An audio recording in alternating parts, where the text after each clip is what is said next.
शरद पवारांचे निकटवर्तीय आणि सोनाई डेअरीचे चेअरमन प्रवीण मानेने शरद पवारांना मोठा धक्का दिलाय। प्रवीण मानेंनी आता शरद पवारांची साथ सोडून अजित पवारांना आपला पाठिंबा दिलाय। यावेळी बोलताना त्यांनी विकासासाठी दादांना पाठिंबा देत असल्याचं म्हटलं। दरम्यान 2 दिवसांपूर्वीच फडणवीसांनी मानेंची भेट घेतली होती।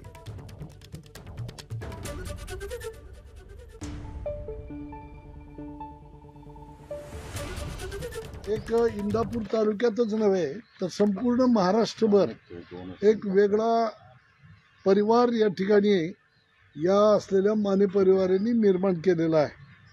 त्यामुळं आज सोनाई परिवाराने सन्माननीय अजितदादांच्या पाठीशी, महायुतीच्या पाठीशी उभारण्याचा जो निर्णय घेतला, त्यामुळं फक्त इंदापुरातच नाही तर संपूर्ण राज्यभरामध्ये महायुतीला एक अजून बळ मिळालेलं आहे।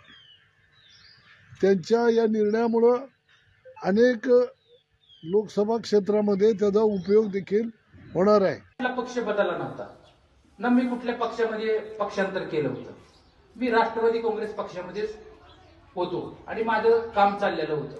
परंतु सुनेत्रा वहिनींची उमेदवारी जाहीर झाल्यानंतर आपल्या सगळ्या कार्यकर्त्यांचा आग्रह, आमच्या परिवाराचा आग्रह आणि अजितदादांच्या हात बळकट करण्यासाठी, अजितदादांच्या महाराष्ट्राची ताकद वाढण्यासाठी आपण सगळ्यांनी मिळून निर्णय घेतला की आपण अजितदादाच्या पाठीमागे या ठिकाणी उभं राहण्याचा, जी मी तुम्हाला मागा म्हणलं। एबीपी माझा, उघडा डोळे बघा नीट।